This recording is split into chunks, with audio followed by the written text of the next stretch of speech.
안녕하십니까. 인문학연구소 인현입니다. 우리 역사 속의 범죄자들, 이번 시간은 그 62번째 천륜을 짓밟은 범죄, 인천 모자 살인사건에 대해서 이야기를 해보도록 하겠습니다. 자, 62번 돈에 눈이 멀어 어머니와 형을 죽인 페루나 정영석. 수많은 범죄자들의 이야기를 다루었지만 계속 느껴지는 것 하나는 정상적인 삶을 살아가는 사람들은 범죄자들의 심리를 도저히 이해할 수 없다라는 점입니다. 앞서 페류나의 표본이라고도 할 수 있는 박한상의 사건을 다루었을 때도 살펴보았듯이 그는 단순히 돈을 위해서 부모를 잔인하게 살해했죠. 또 최초의 여성 연쇄살인마로 다루었던 김선자 사건에서도 돈 때문에 지인들은 물론이고 아버지와 동생을 살해하기도 했습니다. 자, 그리고 여기 또 하나의 폐륜 범죄자가 있으니 바로 자신의 어머니와 형을 잔인하게 죽인 정영석에 대한 이야기입니다. 무더위가 한창이었던 2013년 8월 16일 인천의 경찰서로 한 남자가 찾아옵니다. 그는 형과 함께 살고 계시던 어머니가 등산에 갔다가 4일째 돌아오지 않고 있다 라면서 실종 신고를 하러 오죠. 처음엔 형이 어머니께서 등산에 가셨다 라고 해서 별 의심 없이 넘어갔지만 형조차 사라져버려서 신고를 한 겁니다. 경찰은 즉시 사건을 접수하고 어머니의 행적을 쫓기 시작했죠. 그러면서도 한편으로는 사라진 형은 찾지 않는 동생에게 의구심을 느끼기도 했다라고 합니다. 아무튼 경찰은 이 어머니가 13일 오전 ATM 기기에서 돈을 인출한 뒤에 사라졌다라는 사실을 밝혀내었고요. 첫째에게 전화를 걸었지만 연락이 닿지는 않았습니다. 게다가 사건 조사를 위해서 사건 현장인 집에 찾아갔던 경찰은 그 집 안에 가득한 청소용 세제 냄새, 그러니까 뭐 락스 같은 거겠죠. 그런 냄새를 맡으면서 이것이 단순한 실종 사건은 아니겠구나 라는 확신을 갖게 되었다고 합니다. 그리고 CCTV를 샅샅이 훑던 중에 마침 첫째 아들의 자동차 번호판을 찾아서 추적하게 되었고요. 그런 끝에 그가 이동한 흔적을 발견하게 됩니다. 그런데 첫째 아들의 차는 인천을 출발해서 정선, 강릉, 동해, 울진, 봉화를 거쳐서 인천으로 16시간 동안 무려 730km를 운행한 것으로 나타났습니다. 게다가 특이한 점은 차량은 집 앞 주차장에 주차가 되어 있었지만 내비게이션은 물론 블랙박스의 메모리도 제거된 상태였어요. 자, 조금 더 구체적인 동선을 따라가 보면 일단 인천에서 8월 14일 14시 47분에 찍혔고 그 다음에 강릉 톨게이트에서 8월 14일 18시 26분 그러니까 약 2시간 정도 후에 강릉 톨게이트에서 찍혔고 그 다음에 동해 톨게이트에서 18시 53분 그러니까 약 30분 정도 뒤에 또 찍힌 거죠. 그리고 울진으로 갑자기 내려가서 8월 14일 20시 14분에 그리고 봉화로 가서 8월 15일 새벽 2시 1분에 그 다음에 정선으로 가서 8월 15일 3시 22분에 이렇게 찍혔다는 거죠. 그러니까 끊임없이 이렇게 16시간 동안 돌아다녔다라는 겁니다. 자, 그래도 경찰은 추적의 실마리를 놓치진 않았습니다. 처음에는 형이 어머니가 등산을 갔다라고 말하면서 집에서 기다리겠다는 자신을 내쫓듯이 보냈다라는 동생의 말로 인해서 이 사라진 형을 의심했어요. 그런데 경찰은 이내 무엇인가가 이상하다라는 생각을 하게 됩니다.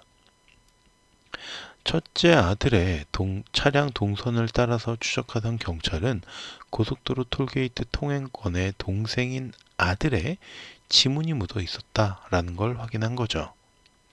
거기다가 이 둘째 아들에게는 8천만 원 가량의 도박 빚까지 있었고요. 주변 탐문을 통해서 사라진 어머니의 지인들이 둘째 아들의 눈빛이 너무 무섭다. 날 죽일지도 모른다. 라는 어머니의 말을 들었다. 라는 진술을 확보하게 됩니다. 그래서 즉시 둘째 아들을 긴급 체포했지만 이 결정적인 살해 증거가 없다라는 이유로 다시 풀려나게 됐죠. 그러나 경찰은 포기하지 않았고 주유소의 CCTV를 확보하면서 눈에 띄는 특이점을 찾아내게 됩니다. 바로 둘째 아들이 형의 차를 몰고 있는 모습과 함께 둘째 아들이 혼자 타고 있었다고 보기에는 이 자동차의 뒷바퀴가 지나치게 눌려 있었기 때문에 이 부분을 집중적으로 파고들게 되었죠.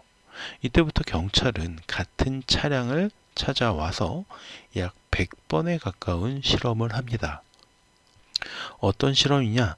그러니까 어머니와 첫째 형의 몸무게의 합인 총 120kg 정도의 물체를 트렁크에 싣고 이 높낮이가 뒷바퀴의 높이가 이 CCTV에서의 높이와 일치하는지 그걸 바로 확인했던 거죠.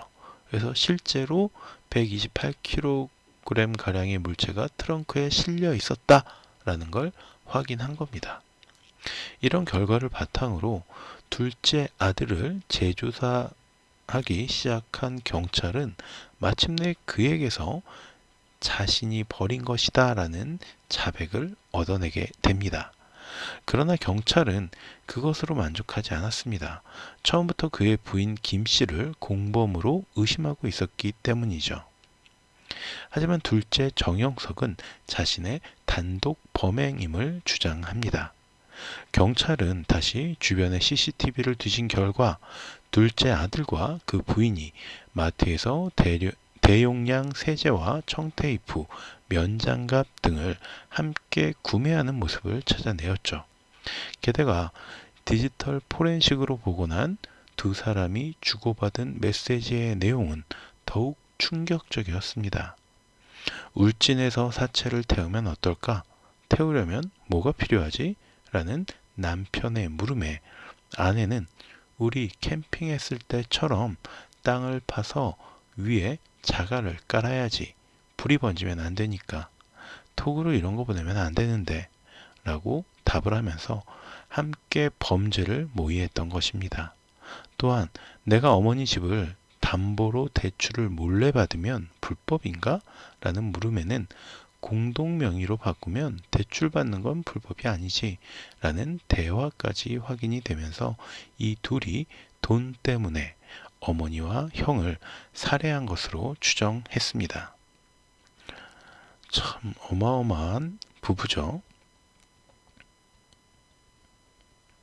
그러나 이 아들과는 달리 그의 부인이었던 김 씨는 자신의 범행을 극구 부인했습니다. 다시 주변의 블랙박스와 CCTV를 열심히 쫓은 경찰은 마침내 사건 당일 형의 차에 아내가 타는 장면을 찾아냅니다. 정영석이 홀로 운전을 했다고 처음 파악했던 이유는 사실 아내 김 씨가 뒷좌석에 타고 있었기 때문에 고속도로 톨게이트의 CCTV 화면에서는 확인이 되지 않았던 거죠. 경찰은 이런 조사 결과를 바탕으로 그 둘을 압박했지만 김 씨는 자신은 사건 당일 이틀 전에 부부싸움을 했고 당일에 화해를 위한 여행을 떠나자고 해서 차에 탔을 뿐이다 라면서 타자마자 감기약을 먹고 잠들어 있었기 때문에 범행 사실에 대해서는 몰랐다라고 주장을 합니다. 참 어처구니가 없습니다. 어쨌든 이때 프로파일러 이진숙 경위의 지혜가 빛을 발합니다. 그는 김 씨와 라포, 그러니까 사람 사이에 생기는 상호 신뢰관계, 여기서는 경찰과 범죄자 사이에 생기는 어떤 신뢰관계를 형성하기 위해서 많은 노력을 들였고요. 특히 남편의 범죄 사실이 밝혀져야 재산을 상속받을 수 있다라는 말을 이렇게 자연스럽게 흘린 거죠. 김 씨는 다시 돈의 유혹에 넘어가서 내가 잠들어서 기억이 나지 않는 것이 안타까우니까 최면이라도 해서 진실을 밝히고 싶다라고 요청을 합니다. 그러니까 돈 때문에 시어머니와 이 형님, 아주버님이 되겠죠? 를 살해하는데 함께했던 여자가 뭐 자기 남편이라고 뭐 의리를 지키겠습니까? 사실 이진숙 경위는 최면 교육을 받은 적은 있지만 뭐 제대로 해본 적은 없는 굉장히 미숙한 상태였습니다. 그럼에도 불구하고 그녀는 최면을 진행하기로 결정하죠. 그리고 마침내 최면 수사가 시작되자 아내 김 씨는 최면에 걸리지도 않았으면서 최면에 걸린 듯이 남편이 차를 멈추었던 장소를 술술 이야기했죠. 마침내 2013년 9월 23일 실종 한 달 만에 강원도 정선에서 이 어머니의 시신을 발견합니다. 끔찍하게도 이 미친 아들은 어머니를 살해한 뒤에 얼굴을 훼손하기까지 했습니다. 경찰은 이러한 사실을 바탕으로 다시 정영석을 추궁했고요. 마침내 정영석은 자신의 형을 유기한 장소까지 고백합니다. 그리고 경찰은 정영석이 이야기한 경북 울진으로 가서 형의 사체를 발견하는데 형의 사체는 훼손이 되었을 뿐만 아니라 불에 그을려 있기까지 했습니다. 자기 형과 자기 어머니인데 죽인 것도 모자라서 얼굴을, 그러니까 제가 알기로는 돌로 내리쳐가지고 훼손시켰다는 거예요. 그리고 그 형은 거기에다 또 불까지 질렀다는 거죠. 인간도 아니죠. 정영석과 아내 김 씨가 나누었던 메신저의 대화 내용과 일치했던 거죠. 그러니까 사체를 태우려면 어떻게 해야 될까? 뭐 물어보고 대답하고 그랬었잖아요.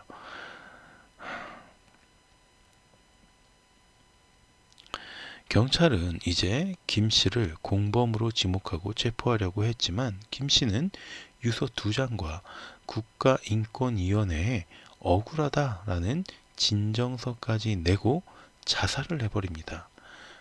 끝까지 참 그렇죠. 그녀는 유서에서조차 남편의 단독 범행을 주장했고요.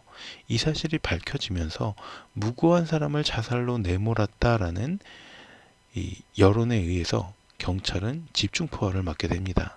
그러나 사실 아내 김 씨는 원래 노래방 도우미 출신이었는데 결혼 후에도 그 일을 계속하면서 내연남까지 있었다고 합니다. 무엇보다 그녀는 온갖 범죄 관련 서적과 범죄 관련 프로그램에 빠져 있었고요. 실질적으로 증거인멸을 위해서 얼굴을 훼손하고 지문을 불태우고 치아를 부수는 등의 방법을 제시했던 건 역시 바로 이 아내 김 씨였다고 합니다. 그러니까 실질적으로 이 사건에서 브레인 역할을 한 건 김 씨고 손발이 돼서 행동을 한 게 이 남편이었던 정 씨였던 거죠. 그렇게 아내 김 씨가 죽고 그녀의 부정까지, 불륜 사실까지 알게 된 정영석은 모든 사실에 대해서 인정을 했고요.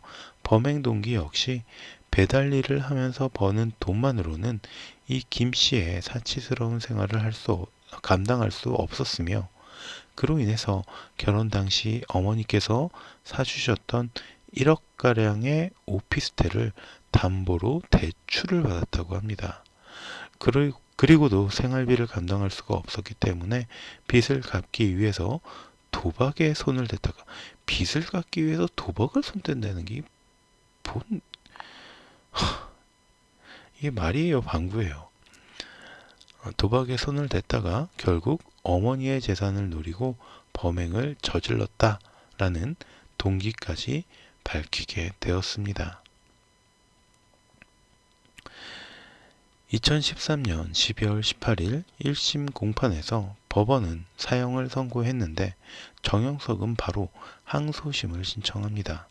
그리고 2014년 7월 24일 열린 항소심에서 법원은 정영석이 초범인데다 죄를 뉘우치고 있는 점, 피해자들의 친척들이 선처를 구하는 탄원서를 법원에 제출한 점 등을 참작해서 무기징역을 선고합니다. 그리고 정영석은 형이 확정돼서 지금까지 교도소에서 수감 생활을 이어가고 있다고 하죠. 아니, 돈 때문에 어머니와 형을 계획적으로 살해하고 시체를 훼손하고 유기했던 이런 범죄자, 이 쓰레기 같은 범죄자에게 정상 참작의 여지가 있다는 사실 자체가 전 이해가 안 됩니다. 놀랍기만 해요. 정말 이 국민의 법관정과 법원의 판결은 언제쯤 좀 비슷하게라도 연결될 수 있을지 진심으로 궁금합니다. 그럼 오늘 이야기는 여기서 마치도록 하고요. 저는 다음 시간에 또 다른 이야기로 찾아뵙도록 하겠습니다. 오늘 여러분께 들려드린 이야기가 여러분의 흥미를 조금이라도 만족시켜 드렸다면 구독과 좋아요도 부탁드립니다. 감사합니다.